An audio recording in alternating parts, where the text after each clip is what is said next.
Welcome to another episode of Coach's Corner University. This is week 2 of periodization. We are going to talk about all the different styles of programming and periodization that we can think of. I'm sure we'll miss out on a few because every other week somebody has a new style that they want to invent, and I'm sure there's some good to it, but we're just going to go with the basic stuff and kind of give a rundown of what the research shows and kind of some ideas and implications that you can start to interject into your own programming. But before we do, Paul, how's everything going? It's going well, man. Last week was a bit stressful. They closed down the gym, officially. There was a few complaints to public health that were unfounded. So the courts filed an injunction against the gym. So the gym had to close. They had their hearing on Friday and the injunction was thrown out, but they have a couple other charges to review on May 20th. So we'll see what happens on that day, and the gym should be able to remain open. But it was a huge landmark victory for gyms in the area. So all the gym owners in Ontario are kind of watching carefully this case to see how it ends up. And if the charges filed get dropped on May 20th, all the gyms should be able to be reopened. So it's a pretty wild situation up here. The GoFundMe account to support the gym's legal expenses was at 20 grand within 3-4 hours. Oh, that's good. Yeah, there was a lot of support, and me personally, just back to training in the basement, trying to find a good groove again and just riding it out. Yeah, definitely, man. It's definitely different because every place now in the States is starting to release mandates to say that there's no more state mandates for requirements of masks and stuff, and it's up to the discretion of the owners for the most part. But I think I was just in Ohio, and June 1st they're gonna open things back up, and then down here in Florida they opened things back up a week ago as far as mandates. So it's definitely nice. It doesn't really change much in Florida. I mean, maybe you'll be able to go to class in person. That's the plan. Yeah, class is supposed to be opening back up in the summer, and then they should be fully go in the fall. I don't know if they're going to have vaccine requirements to attend class or not. I'm not exactly sure what they're doing, what their intentions are, but we'll see how things go. It should be good. It should be nice to see how things look with a normalcy to them and what that entails, and we'll just kind of go from there.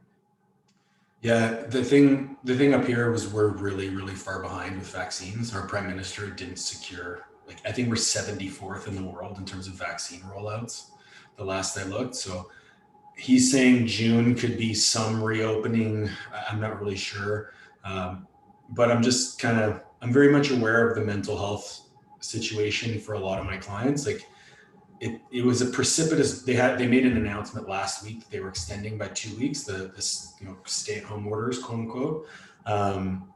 So it was a precipitous drop with most of my clients in how they were feeling. So just trying to remind them of the positive stuff and that this is in general a temporary situation, as long as the word temporary can possibly mean at this point. But yeah, it is what it is, and we try to move on.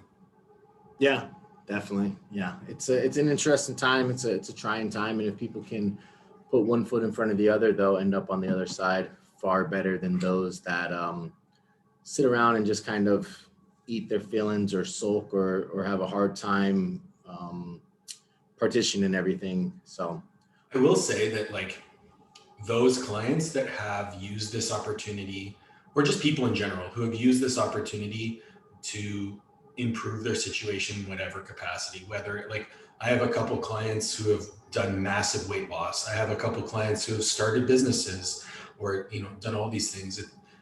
We all have the same 24 hours in the day, and we do with it what we please. And I think those people who have taken steps forward, as soon as things get lifted and the mood rises and opportunities increase, their lives are just going to take off. Whereas, the majority of people, I feel will be left behind, unfortunately. Yeah, and there's always a day to start, right? Like Will Yeah, Smith that's just true. posted that picture of him being in the worst shape he's ever been in. That's a guy who's a multi-millionaire on many levels, has resources that you couldn't even imagine. And he still couldn't hold it together. So if you are that person that's not being able to hold things together, tomorrow's a new day, right? Start whenever you Love can. that. I saw a Yeah. post the other day. I think Emma reposted it. I don't know who the original poster was, but it was something along the lines of, it was almost kind of going against what you were talking about, where you were talking about how if you just go, if you just show up, that's a win. And the quote was, people who just show up to the gym, or people who have that mentality of, I just need to show up, never make it to the top or something like that. That kind of like, I think it was Joe Sullivan. It was like showing up is half the battle. That's like the motto of the mediocre or something like that. Yeah. Okay. And I was like, okay, dude. Well, we're not going to get into that. I have some thoughts on the matter, but I think as long as you put one foot in front of the other every single day, you're taking steps in the right direction. And then showing up to the gym becomes showing up to the gym and having an okay workout. And then it becomes having a better workout, and then a good workout. And then you just stack wins on top of that. Showing up is not half the battle. It's a starting point. But I think in this day and age, disparaging anyone who's making an effort is definitely the wrong way to go about things. Right. And I mean, I don't know many people who are very successful who don't just show up, right? Like Yeah. that's part of what you do, right? Like it's supposed to be a free flow and effortless thing to show up, and that's how you're going to be the highest achievers are the ones that are always motivated, is kind of what it sounded like, or they're always there. It's that same stupid quote or saying, like, how you do something is how you do everything, right? And it's like, well, no, that's not true at all, right? There's like how I go to the gym is not how I relax and rest. That would be stupid. That just doesn't make any sense, right?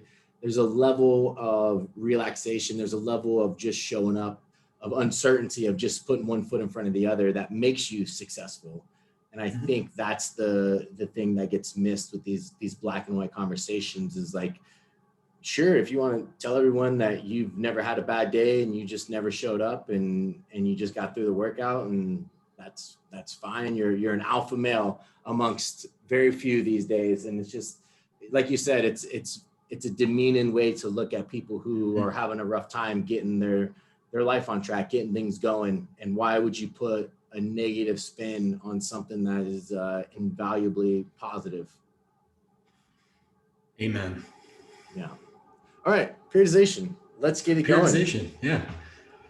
If you guys have any questions, Dalton and Andrew, just ask them, type them up, or raise your hand and chime in whenever you want to. So last week, we kind of talked a little bit about the idea and the conceptual ideas and strategies of periodization and what that means. And really it just boils down to what the research shows, is that a lot of it is programming. Periodization is a long-term model to develop certain attributes for periods of time in order to peak. But we've seen within the research that there aren't really any long-term studies to vindicate that ideology, and that ideology is predicated on things that don't really have a place within the confounds of stress and stress management. So now we're going to get into the idea of, well, if periodization isn't the model coaches should be following, what should they be following? What's out there that kind of lays the guideline of programming that people can take something from and grasp? And is it even necessary, right? Have you looked at the periodized versus non-periodized programming? Which one's better, the linear versus non-linear, right? Those are the things that we're going to start to take a look at today. So Paul, if you can think of any off the top of your head, but what are some ideologies when it comes to periodization that you can think of off the top of your head? Yeah, so off the top of my head, you look at like Western linear periodization, so escalating percentages, decreasing volumes. You look at undulating periodization, concurrent periodization, conjugate periodization, block, daily undulating periodization, just general undulating periodization, like nonlinear. I think that's pretty much it. Well, and then you have the offshoots of those, right? So you have, the juggernaut method, 5-3-1, strong three, whatever Brandon Lilly's was. I don't know. Ask 10, Brian 20 Carroll. life. 10, 20 life. Yeah, I know. 10, 20 life.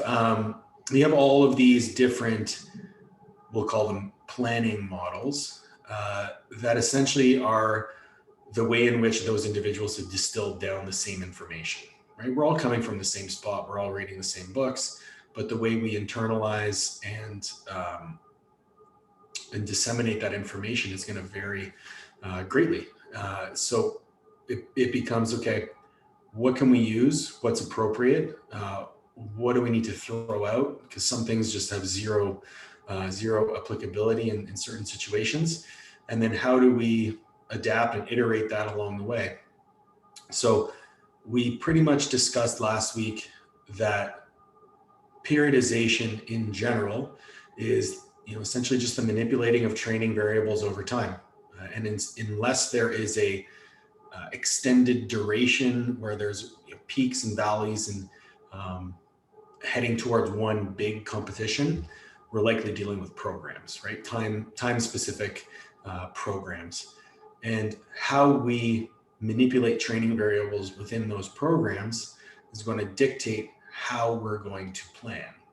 So someone who is using a very long duration plan, something, let's say a year, like a full year plan, well, we might opt for something like a block periodization model or something a little bit more extended that will allow us to be more specific with the training approach. If we're dealing with like 6 to 12 week increments, we're probably not going to use a periodization model per se, because we won't have enough time within that to manipulate training variables the way the literature would suggest appropriate. So yeah, do you want to go through each one individually and like what that in like maybe the big four kinds? Yeah, like linear, definitely. block, concurrent, and DUP. Yeah, that sounds good. I mean, the idea, right, is like block periodization or periodization in general is you're moving from one training adaptation to the other in hopes that they congruently like mesh themselves together to give you the ultimate goal of what you're peaking for. And then you have some models like a conjugate model or like a nonlinear daily undulating periodization model that try to build up all kinds of different training adaptations throughout the week and throughout the day, depending on who you're asking and how they manipulate things. With the undulating periodization, you're going to go into the idea that the training adaptations that mean the most to a strength athlete are going to be strength, power, and hypertrophy. And obviously we talked about that a little bit, and the idea that maybe, which one's going to be prioritized and how do you do them. But that's the idea in terms of the undulating periodization type of model, is that one day you're going to specifically focus on hypertrophy. The next day you're going to specifically focus on strength. And then the next day you're going to specifically focus on power output. Or if you're in some type of training block that you're trying to get the most out of hypertrophy, it may be a hypertrophy, strength, hypertrophy type of thing. But the idea is that you're undulating the rep scheme and the variables throughout the week to get a certain adaptation that you're trying to muster out. And let's see, some of the research on the linear versus nonlinear periodization, just to give a brief definition, the model of nonlinear undulation is where the athlete performs different training volumes and intensities throughout the week. And some of the research on that, we have, let's see. Now, typically that type of model would favor a more higher frequency approach as well in terms of performing of the lift. Yeah. So when you look at some of these types of research that they're doing on this stuff, the research does definitely favor meta-analysis by Gregoric, 2017, looked at linear and DUP on muscle hypertrophy. So this is hypertrophy focused, not strength focused. They found 13 studies that met the inclusion and exclusion criteria. And in the study, they found no significant differences as long as volume was equated. And all but one study was in untrained populations, which we already talked about as like big confounding variables that kind of don't necessarily make science irrelevant to the intermediate and advanced lifter, but just take everything with a very much grain of salt, and then both produce muscular growth. So the idea is whether or not it's undulation or linear, as long as volume is equated, then the outcome is very similar from a muscle hypertrophy standpoint, right? And you look at a lot of the research, periodized versus non-periodized programming, as long as volume is roughly equated, you're not going to see much of a difference from a muscle hypertrophy standpoint, but that's not necessarily what it shows from a strength standpoint. So some of the strength stuff tends to favor a periodized approach, mainly because once you get into a periodized approach for strength, the idea of specificity reigns supreme. So if you can periodize something to a more specific time domain, then that's going to yield a greater 1 rep max adaptation than a non-specific program. So, but that's daily undulating periodization. And like I said, you can do that in blocks where it's specifically hypertrophy based. So maybe a hypertrophy day would be, a squat bench day, couple sets, 3 to 4 sets of anywhere from 8 to 12 reps. A strength day, even though we're still focusing on hypertrophy, would be something similar in set scheme, but it would be towards that higher end rep range of strength. So maybe that like 4 to 8 rep range, and then going back into power or hypertrophy for the next phase, right? And it's also predominantly based on power, strength, hypertrophy rotation, whereas power is the one you want to train in the least amount of fatigue. Strength, you can start to train a little bit in a more fatigue state, but it's not necessarily valuable to do that. And then hypertrophy, fatigue is not as important. So did I miss anything on that one? I don't think so. I think the biggest piece is like the equation of like equating volumes. And it's really tough to do if you're into this. And one of the reasons why these sorts of training models, like if you see these undulating models applied, they tend to have a very high degree of specificity, because once you introduce variety into the training, it's much harder to control the volume. It's much harder to equate the volume.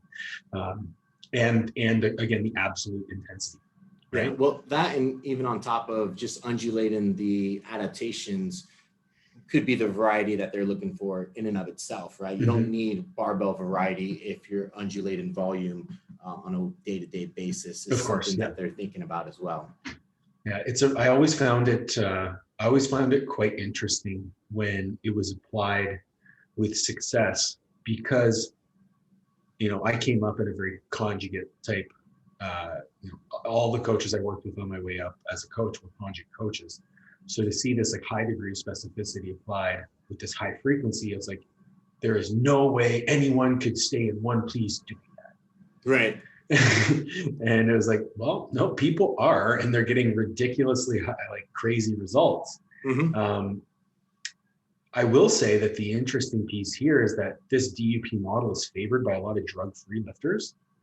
And I can only think of 2 high-level lifters that apply this type of periodization model in untested and have success. So you look at Jamal Browner and John Hack. I can't think of anyone else who's been able to apply it with success, untested. Can you think of anyone who's applied it with not a line of success? I don't think we would have heard about them.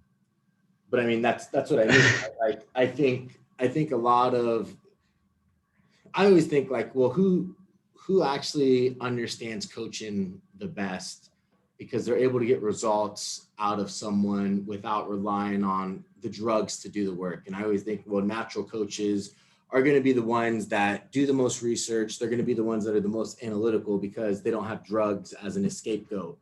And from what I've seen over the last year or two is that coaches don't necessarily ever take negative condemnation for their programming. What they do instead is, oh, the program is not working. What's your drug cycle look like? And how can we up the dose? And it's like, that's great if a coach tells you to take more drugs. I guess you're going to get stronger, but at what cost, right? And coaches never really care about the cost of the program. And so I think the idea that a lot of the top USAPL lifters are doing daily undulating periodization with high levels of specificity and their numbers are getting Closer and relatively closer. Yeah. Yeah, that should tell you that maybe, maybe the way we think about training should change, right? What's the idea if you're on PEDs and you have a higher level of recovery, that all of a sudden specificity is not going to work? Like, I don't understand why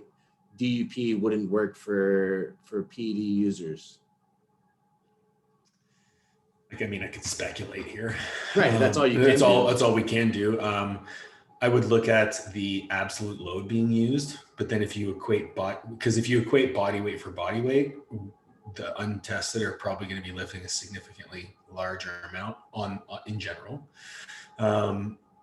You look at the muscular size, like pound for pound, an untested lifter is going to be carrying more muscle, which could mean they're more restricted in their movement patterns. But if you program appropriately, that shouldn't be an issue. So it's all confounding variables. I don't know if you could boil it down. The absolute intensity question comes back to me. The neurological efficiency comes back, because there is a neurological component to PEDs. Yeah, both negative and slightly. Yeah, positive. exactly. Yeah. So, well, Parkinson's is out of the discussion, I think, for periodization, but True. Yeah, I don't know. Those are the things that pop out as perhaps confounding factors, but yeah, and just looking at like the biology and the physiology of the what drugs do, and also the human body and how it adapts, I don't see why. I just don't think coaches are familiar with it, and they just shit on USAPL coaches. I think that most coaches that coach PED using athletes, they were brought up in a conjugate realm, right? Because they're usually a little bit older. A lot of the younger coaches are USAPL coaches, and their mindset is that variation is extremely important. And because that's the thing that I always hear is like, oh, these guys that are making great progress training specificity, they're not gonna last. And as soon as they get injured, it's like, oh, I told you. It's like, well, everyone gets injured, right? Like, I remember one coach was saying, I was like, man, Carlos just squats and deadlifts and bench press, and he does concurrent training, and he does it all the time. And as soon as Carlos got injured, this coach was like, oh, I told you he'd get injured eventually. It's like, well, yeah, he's been training. He's squatting 700 for reps. Fuck off. He's been training over a decade too, right? Like, so the fact that Jamal's doing it, the fact that John came from that background, Carlos, for that matter. Yeah, Carlos, Paul, Milano. Yeah, he's programming that way. He's one of the smartest programmers, reads the research. I just think a lot of the coaches that rely heavily on drugs, they don't look at the research. They don't believe in the research. They just think that drugs are going to be the thing that cures everything. And, I think they're going to start getting pushed to the side as far as, I'm not saying that daily undulating periodization is the way to go, but, I've been on a very big specificity bandwagon lately in terms of, I've noticed.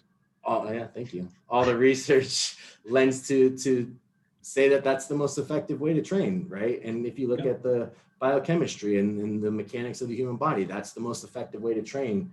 So why wouldn't we explore that, and get the most out of it, right? And but yeah, if you guys are interested in like more the daily undulating periodization, the guy who's pretty big proponent of it and that's done a lot of research on it is Mike Zordos out of Florida Atlantic University. Yeah. He has a powerlifting lab that he does a lot of research out of. He was kind of one of the first people to espouse DUP for training in research. So if you guys are interested in looking at more of his research and some of the meta-analysis on DUP, that's who I would recommend. Yeah, if you're looking for a good book to read, that's like a good intro to DUP, I'd read Mike Teixeira's book, the RTS manual. Yeah. It's a really easy read, and it'll give you a good idea of how these principles are applied. It's his system, obviously, so you're not going to get the full like science behind it, but it'll give you an idea of how it can be applied. That and also auto regulation. So it's a good book for both of those principles. But I think the idea, right, is, and we'll get to the end of this at the programming side of things, but the idea is no matter what program you do, you have to allow for it to undulate towards the athlete's ability to recover, right? So I know a lot of the DUP type days, they'll add in, if the athlete has a hard time recovering, say they're a stronger, bigger athlete, there's going to be more power days to allow for better recovery. So those power days are going to be like a recovery day, so to speak, almost like Charlie Francis high-low model, where you'll do a hypertrophy day that's going to be very much high volume and driven by that. And then you'll have a next day would be more of a power day. And that could be like a recovery type day, 24, 48 hours afterwards. And then followed by a strength day. And then instead of going straight into a hypertrophy day, you can go back into another power day. And you use those power days along with extra rest days as more recovery modalities for that lifter. And that way you try to split up their training to maybe it's a 10-day training split instead of a 7-day training split when you're dealing with bigger people that can't recover, right? When I think about guys like Sean and Sean Doyle and Dan Bell and those guys that squat once a week and then deadlift the next week and then squat once a week, that's just a 14-day training. Which I love. I love anyone who, so I do this with a few of my athletes, usually my bigger, stronger guys. Who the fuck said 7 days was the golden rule? Right. I like, do you think your body has any idea what 7 days is? And I always, I come back to nutrition with that too. Like, you know, 7 days is just this arbitrary number that makes it really easy to keep track. Who's to say you can't squat once every 10 days? Like if squatting once a week is too much for you, we'll squat once every 10 days. You know, like, the thing I love the most when I have a client and they're like, yeah, man, by the end of the week, I'm just toast. And they maybe have like a bench day on Saturday. And then it's like they have a rest day on Sunday. And then all of a sudden they're renewed because it's the start of the week. And like squats on Monday are like fresh. Like that's not how it works, right? You're still recovering at the same beat. Hey, coach, you know, I was supposed to train 5 days this week, but I only got 4 in. Next week, I'm going to train 6 to make up for it. I'm like, how about you don't? How about you just train 5 and just roll with it? Yeah. You know? And then eventually you'll miss 4 more workouts and then we'll be back on plan at some point. Like, right. Doesn't matter. No, it doesn't. So I think that's one of the biggest thing when it comes to any of these programming ideologies, right? Is like, if it's a spouse 3 to 4 day a week program, that doesn't necessarily mean it has to be say a conjugate program, right? Where it's the idea, so conjugate is, I know where you're getting at. It's right. West side or conjugate. Right. There's those 2 totally different, distinct things, but everyone convolutes West side and conjugate together. But let's say it's just a 2 upper body, 2 lower body day a split, right? And that's what a lot of people tend to lean on. That doesn't have to be done in a week, right? It can be done in 8 days. It can be done in 10 days. It's all dependent on that person's ability to recover session to session. So if you think that this training style is the best suited for that athlete, then you just have to set that training style up to allow for appropriate recovery. And that could be, if you want to do higher frequency, that could be just reducing the volume tremendously on those days and increasing the frequency. If you want to do less frequency, then you need more volume on those days to make up for that frequency, right? Volume is one of the big landmarks when it comes to progression that you want to always keep in mind, but it doesn't have to be in a week. It doesn't have to be in 10 days. It doesn't have to be in 14 days. But I think daily undulating periodization is a great model to use, mainly because the idea is that you're going to be getting a lot more work throughout the year with singles, because you're going to be going into that strength phase, and you're going to get a lot more technical practice with the lifts on a year-to-year basis. And the idea is, right, if you're a bodybuilder and you're training legs and you're 13 weeks out and you train legs once a week, that's only 13 sessions. Imagine if you could somehow manage to train it twice a week, then you have 26 sessions, right? Every time you train and you allow for appropriate recovery, which means that you've picked the volume to elicit appropriate recovery, that's more time for adaptation. That's more time for protein turnover. That's more time for you to grow. So if we can do singles once a week, that's 52 practice singles that we get, there's probably, I mean, you could do anywhere from 2 to 5 singles in a session, right? So we're getting maybe 100 extra singles that we normally wouldn't get when we're only doing singles, 3 to 4 weeks before the meet. During the peak phase is the only time people do singles. And I just think that that's a very inefficient way to program for a sport that only requires you to do singles. So I've always had, I get the science behind it. I've always had an issue with doing singles in training, because especially like maximal singles, because I never did it. Like when I was squatting in my head, I never did them. I never did singles in training. I think the lowest I went was doubles. Yeah.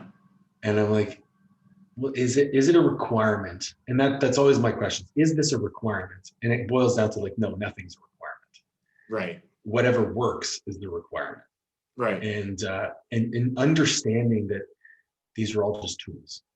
DUP, when applied correctly, works fantastic. When applied incorrectly, beats the shit out of lifters. That's why you have to be careful. You have to know the research. You have to track your variables. There has to be, I find in a DUP type program, you have to communicate much more frequently with the lifter, because the program varies so little in general, week to week. It's going to be the same. The only thing that's going to be different is the relative intensities. And that's why, like, I always had a problem with, on the surface level, you look at someone like Mike Teixeira's model of, what's it called? Emerging strategies. Yeah. It's like, we're just going to run the same program until it doesn't work.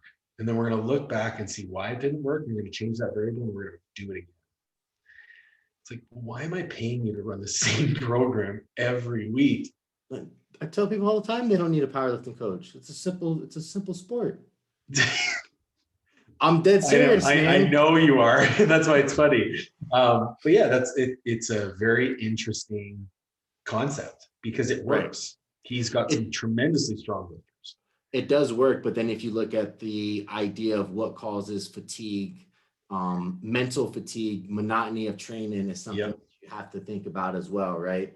So if that person is making, a 2.5 kilo progress per training block, right, that person's going to get burnt out very fast. So you have to factor that in too, right? That has to be fun for the athlete, and you have to make sure that, when I do a questionnaire, I always ask, like, what do you enjoy with training? And if the athlete's like, I enjoy training with chains, it's like, fine, we'll find a way to make chains fit into the program. If I add chains to your program, are you going to become a worse lifter? No. And so, right, there's no such thing as a bad exercise. You can make any exercise work for that lifter, right? If it's only 3 sets, it's not going to take away anything. But one thing I like to do is, if I'm going to use that approach with a lifter, I'll run like a week A and a week B. Mm-hmm. So they get more variety week to week. They know they're not doing the same thing all the time. So it allows me to keep the movements the same for a longer period of time. Mm-hmm. I've lost clients in the past because I was so tied to the fact that, no, we're going to do the same especially with assistance work. We're going to do the same assistance work until you stop progressing. And they were like, well, this is boring. Like, you're still getting better at it. Why would I stop? Right. But there is a reason, because if you're bored, you're not going to put as much effort into it. Right. And you're going to dread going to the gym. And then, exactly. Right. But yeah, looking at another meta-analysis, systematic review by Harries in 2015, they looked at the difference between strength gains between linear versus undulating. And they looked at 17 studies, and they found both models increased strength substantially, but one did not outperform the other. One thing to note is that they found when subjects were doing a program going into the study, that if the study provided them a different style of programming, they made far more progress initially than stalled after 6 weeks. So the idea with that study and that looking at that, right, the novelty of approach, right? So if you're someone who's doing linear periodization and you've stalled, maybe taking those concepts of linear periodization and just thinking, how can I create a novel stimulus? Maybe undulating periodization would be a great way to do that, right? And there's nothing wrong with bouncing back and forth as long as the concepts are the same, thinking about what makes you stronger as an individual and then relaying those in, what exercises work best for you. But one of the biggest things, right, that gets a lot of grief is the conjugate concurrent type model, where you're training multiple adaptations in one day. And that kind of mainly just got a lot of shit because Louis was the one who brought it to the forefront in powerlifting cultures. But it was first originally brought up through, I believe, Mel Siff and Super Training talked a lot about conjugate, and Verkhoshansky in his strength training book that he did with Kramer. I can't think of the name of it, but they talk about conjugate training. Yeah. And the idea is that, you're trying to train all the adaptations at once, which is the antithesis of linear periodization, where linear periodization is you're training maybe a hypertrophy block that linearly progresses, then you're training something else that linearly progresses. And it's the same thing with block models as well. You're changing the adaptation, which has been shown to show significant decreases in the adaptation that you've had, right? So if you're doing a hypertrophy block for 6 weeks and then you move into a strength block, some of that hypertrophy work starts to become null and void. So the idea was, well, can we introduce a system that allows us to train all these adaptations at the same time so that we don't lose the adaptations that we thought were necessary to begin with? And I think that's a great way to look at a model, right? Is like, how can we get the most out of every session? But you also have to think about, by training different adaptations, are we creating such novel stimuli with each exercise and each adaptation that the recovery demands are going to be higher as well, right? If you're doing let's say you're doing some type of power output with powerlifting, typically is going to be like some type of squat with compensatory acceleration training or accommodative resistance or a plyometric, right? That's done as fast as humanly possible for that person, right? That's a max effort speed movement, right? There's no way you're going to get the adaptations you want by moving at 70%. You're trying to move as fast as possible, right? When you go, the next thing that you do is like a strength thing. And you're like, okay, now my strength thing, I'm going to have to train as heavy as possible. So that's another, right, full on adaptation. And then hypertrophy training, you're probably training that close to failure. So that's just a lot of recovery demands on that athlete. Even though they're different adaptations, your body understands stress holistically as each one of those things compounds upon each other. But go ahead and kind of talk about a little bit about conjugate yourself, Paul, because I know we both kind of grew up in a conjugate type system. Yeah. So, I mean, you hit the nail on the head with the compounding of stimuli, right? So it becomes a lot of work in a single day. So one thing that, if you look at the way Westside is organized, if we're gonna equate Westside with conjugate, you had a dynamic effort day, which was you move really fast, very low, relatively low volume, but it was considered high volume. And then you move into assistance work, which was primarily like single joint exercises. On your max effort day, you go to some max effort, single, double, triple, even as high as a 5, but you do so with the lowest volume possible. So you make huge jumps in your warm-ups, you accumulate the least amount of quote unquote fatigue as possible going after that top set. You hit your top set, and then you go into your assistance work, which is primarily single joint. Then it got added like, well, okay, we're gonna do that top set, then we're gonna do some down work, and then we're gonna do the assistance stuff. It's like, at some point, you can't do too much work. So you end up just digging your hole really, really deep multiple times a week. So traditionally, the program itself was about 20% of total volume done on the main barbell work and 80% of the work done with assistance. That's when you're dealing usually with equipped powerlifters, right? Because the loads that they're lifting are super physiological. Well, now when you're dealing with more raw lifting, the skill of the barbell movement becomes a little bit more demanding. We need to build specific strength a little bit more because we can't rely on the equipment.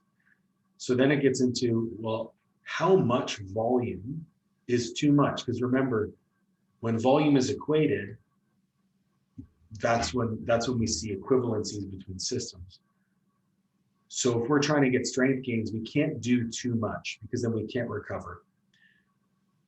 Well, what I see a lot of, unfortunately, is just way too, it's gone to the other direction. Way too much barbell work and not enough assistance work. But the barbell work is okay because it's using specialty bars. Right. That's one of the biggest things with conjugate, right? Is like you can push the limits of these exercises all together because variation allows for your inability to accumulate more fatigue, which I don't really know how that principle came about, right? It just doesn't make sense when you think about it. I don't, yeah. So, I mean, what Tony's speaking about is the more variety you have within the program, typically the more volume you can tolerate, typically. But in my opinion, I think that has more to do with the total volume in general, because if you're using a specialty bar, you're likely not going to be able to go as heavy. So it's going to take you more sets to accumulate the same total tonnage as it would for a competition barbell movement. But then the other piece is, well, if we're looking for say for a hypertrophy stimulus, I don't want to be on a barbell anyway. Right. So then what are we doing? If we're on a barbell, but we're not lifting maximally, and we're not in terms of absolute load, if we're not lifting maximally in terms of rate of force development, what are we using that barbell for? Are we using it to build tolerance in certain ranges of motion? Well, we still need to get a threshold stimulus, get within that reps in reserve of 3, which is going to be quite taxing. So I'm always torn between what's more fatiguing, the actual, the load associated with the movement or the total volume being performed. That's always where my mind goes. It's like, what is more fatiguing? Yeah, I think a lot of that depends on the person, right? For sure. And what they deem as more fatiguing, right? Because if you look at fatigue and fatigue literature, the more volume is going to be more fatiguing to the central nervous system, but the more you're doing heavy work is going to fatigue the peripheral nervous system more. So then your bar speed starts to slow down. Yep. So you have to weigh between those two things, and you have to use variables within your training program to let you know when those things are starting to be taxed a little bit more, right? A vertical jump or using some type of velocity device can allow you to know where your peripheral nervous system fatigue is, and then using like a hand dynamometer or something along those lines, would be more indicative of a central nervous system fatigue, right? So those are the things that you would want to have to put in place in order for you to know what you're fatiguing the most, right? So if you're doing a ton of heavy singles and you start to see that the bar speed is slowing down and things feel a little bit slower than normal, everyone equates that to central nervous system fatigue, and it's not the same principle, right? That's more of a peripheral fatigue because that's the muscular contractions, that's the muscular force being generated, and that's where the peripheral comes in. But the days where you just don't kind of want to show up to the gym and you just feel a little bit lethargic, that's going to be more related to your brain and your central nervous system. And then that could tell you that, hey, maybe we need to cut the volume in half, and maybe we need to change things up so the excitement level is higher in a deload week or something along those lines. And I think that's where Conjugate gets it right, is that they're constantly inundating with the lifters something exciting to do. Yeah. I don't necessarily know if the variation is what creates their ability to not have to deload as much, or if it's the fun, exciting, like I get to max out with a new bar this week, so I'm excited to go to the gym. I can say for me, I would say it's a combination of both, because I've been playing around with a bunch of different variations, trying to see what really works me the best and where I'm feeling that I'm getting the most out of. And I think it's just the fact that I don't necessarily know how strong I'm going to be.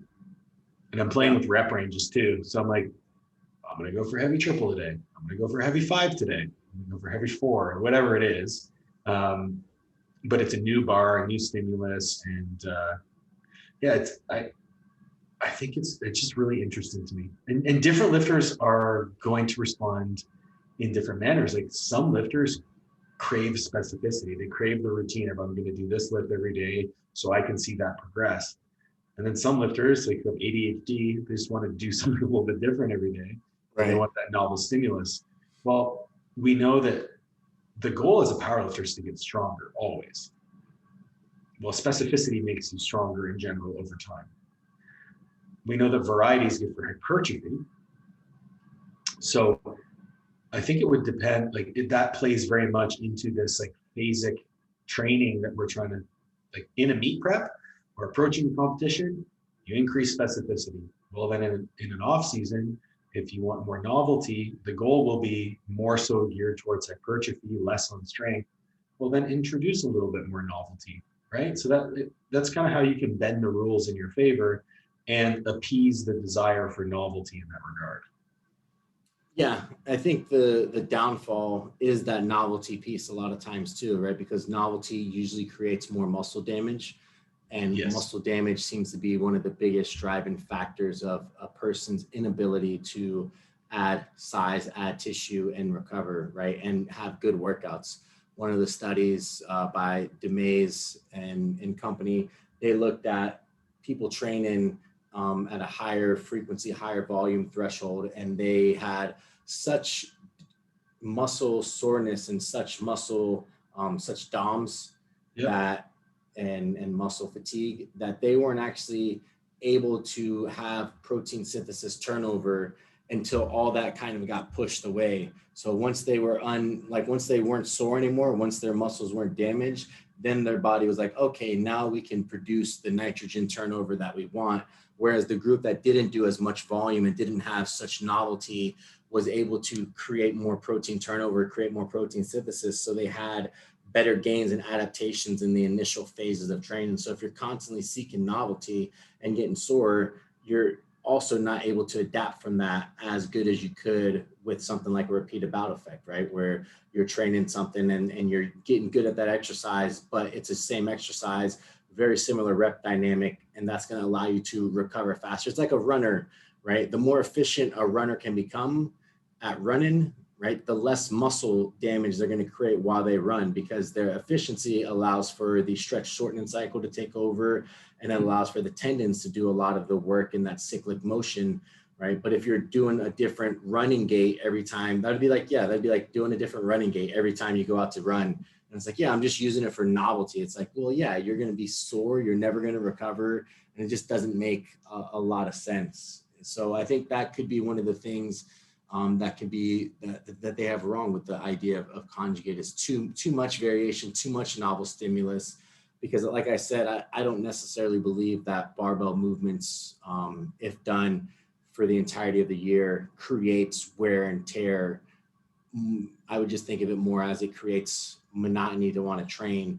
So variation can help break up that monotony, but I don't think it should be something that should necessarily be relied upon as a driving factor for adaptation. I would wait till that moment comes to where that athlete is getting a little bit burnt out and also not adapting from their current stimulus to add in a variation. But you are right, though. Variation does tend to lend itself for better hypertrophy gains than non-varied movement. So if hypertrophy was something that you're looking to be the big and drive a stimulus in your off season because you think that that's going to create a stronger athlete, then maybe that's a good route to go.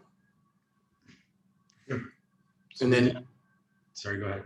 I was going to say linear and block are very much similar in nature, right? I think linear periodization is the idea of like higher volume, and that waves all the way down to lower volume. And as the volume's going down, the intensity is going up. And then block periodization is the idea of training different adaptations with the idea that the lowest volume block is leading into competition. The highest intensity, lowest volume is getting someone ready for competition. The one thing that is the differentiator with block versus a linear, because on paper they look very similar, is the length of the block within block periodization is determined by or contingent on the length of time that we can maintain the previous adaptation. So your hypertrophy block is going to be longer than the strength block because it takes longer to accrue hypertrophy. Then the strength block will be a little bit shorter, only with the duration that you're not necessarily going to lose a lot of the hypertrophy, but you will lose a little bit. And then the power block is the shortest because neurological adaptations tend to happen much faster than muscular adaptations. So that's kind of a differentiating factor. I'm trying to remember off the top of my head.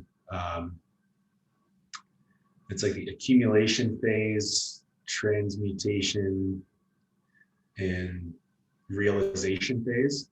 Yep. Yeah, sick remember. Yeah, they had to come up with new terms to make it sound cool and acceptable within the research. Yeah, my first mentor at South Florida, the guy who was in charge of the internship program was Frank Wintrick, who just left UCLA to go work with the military. He was a big block guy. He would do very much, a block style periodization model, very much influenced by Charlie Francis's high-low sequencing. He consulted a lot with James Smith, who's probably the hardest person in the world to read and understand, but definitely very, very intelligent. It's a really interesting system when applied correctly. Again, it comes down to the application and the situation, right? He's at UCLA. He's got these kids on a meal plan. He's got them checking in for bedtime, and he knows where they are 24/7. So he's controlling a lot of stressors there, right? So it works. If he was, when he was in North Texas, there's a lot of shit going on in North Texas. So I mean, he's not going to be able to control variables to the same degree. Yeah, and much like block periodization, for it to be effective, you have to think also along the lines of like energy, bioenergetic systems, and the crossover concept, right? Just because you're doing a block periodization in a hypertrophy phase doesn't mean you're not going to sprinkle in a little bit of strength and a little bit of power. And the same thing as you move into a strength phase, that doesn't necessarily mean you're not going to have any hypertrophy whatsoever, right? Being able to sprinkle those in effectively throughout a block is going to allow for those adaptations to stay more relevant with that person. I think, once every 7 to 14 days is kind of what the research shows that you have to refresh that adaptation. And I think with hypertrophy, it can be a little bit longer, but just like the idea of like the longer the block is, the longer the adaptation can kind of last, or strength lasts the longest. Hypertrophy can kind of wander down a little bit, and power can wander down a little bit. So if you just have strength in every like 21 days, that can lend itself to having that adaptation stick around longer. Hypertrophy maybe you needed to train a little bit more, and you can pick that up with accessories, right? In a strength block. And then power, the idea with power is that's going to be like a 2 to 3 week block that gets the athlete ready for competition. And that's more of like a tapered block in and of itself too. So you're going to want to be decreasing the volume. You want to just try to get as much fatigue off that person as possible. So there's definitely some benefits to block periodization if done appropriately, understanding that there's going to be crossover from block to block in order for it to be effective. I think a big take home. So we've reviewed the major pieces of periodization. I think the big take home here is the fact that the same principles apply across all of them, right? Yeah. So you have an understanding of the principles of training, of the bioenergetics, of the crossover effect, of what adaptations you're trying to achieve and how to achieve them. You look at the application and the person in front of you and say, I have all of these principles. How do I best apply them within a system that works for this individual? You come back to, well, the adaptations are going to be different for every person. So if you're so rigid in your approach and in your system that you can't manipulate variables, you're not going to be able to do the best service for the athlete in front of you. By having a greater understanding of all the principles involved and manipulating the variables over time, now you're more flexible. Now you are in an area where you can mix and match and throw in different things and try them out, right? Like, no two lifters, in my opinion, well, no two of my lifters train the same way, right? They're all their programs are different. Would all of them benefit from the same program? Maybe for a little bit, right? Yeah. But that's not why we do what we do. We do what we do to try to get the best out of every athlete, and we can't do that unless we have an understanding of what's going on, and we have all of these tools at our disposal, right? Yeah, definitely. I think that kind of sums it up pretty nicely, guys. The ideas are, you know, understanding the drivers of adaptation will allow you to best delineate your program, and then understanding your client's feedback will allow you to continue to adjust those programs. Interindividuality is such a huge component when it comes to programming, and you can look at research upon research that shows that, right? There's one research that looked at speed training versus strength training, and they found there was half the group in the speed group were non-responders to speed training. So if you're someone that's so hell-bent on introducing dynamic work and speed work and power work into an athlete's program, and they're not having any benefit from that, then right, you have to be able to suck up your ego and like take that out. And same thing with volume, right? Everyone's told that volume is the biggest driver for progress, and the more volume you can do, the better. But there's been research to show that even within subjects, one research showed that single leg extensions done with lower volume produce far better results in some people, and then higher volume produce far better results in other people, right? So you have to be able to follow those trends and follow those guidelines regardless of the program that you're doing, and not be married to any one program, right? You just form philosophical ideas and conceptual ideas that you put into a framework based on the needs analysis that you've conducted on the athlete. And then that needs analysis never stops. Just because you give them a questionnaire the first day you sign up and they're coaching, right? That check-in every week is a questionnaire that you need to continue to formulate and come up with a plan. And never, as a coach, never feel bad or be afraid to ask your athletes, like, what do you think? What do you think would work? I've had that happen a lot, right? It's like, I had one athlete who, not the strongest guy in the world, but he was like, hey, I do better when I squat one week and deadlift the other week. And I was like, okay, well, our meet's not till X amount of weeks out. Let's try this approach of squatting and deadlifting in the same week, because higher frequency tends to lend itself to better ability to get stronger and get bigger. And we did that for 4 weeks. He gave it a shot. And after 4 weeks, he came to the conclusion that it wasn't working. And I was like, all right, well, let's try what you recommended, right? And I was like, you're pretty much right in this program. And I'm just kind of putting the pieces in place, right? And we implemented that. And he's a couple of weeks out from his meet, and he had like a 50 pound PR in a squat. It's like, oof. Being able to, and it's a 700-pound squatter, so it's not a beginner, right, by any means. So being able to adapt my program to meet what he knew worked for him is so invaluable, right? So I think even as a lifter, when you are hiring a coach, making sure that you're taking notes, being like, hey, this works for me. This I feel great on. This beats my elbows up. If you have an exercise that's like, every time I do this exercise, my elbows and shoulders are fucked, and you never tell your coach, you're probably going to get a nice spoonful of that exercise quite often, especially if you're making progress, right? But so being able to voice those things allows your coach to continue to make progress. And if you're voicing those things and your coach is not making changes, then find another coach, right? I don't know why people stay loyal to a coach that completely ignores what they're doing and what they're saying. That just doesn't make any sense to me. Yeah. I think it's a topic for another podcast. Indeed it is. So any questions come to mind based off this conversation, guys? Feel free to chime in.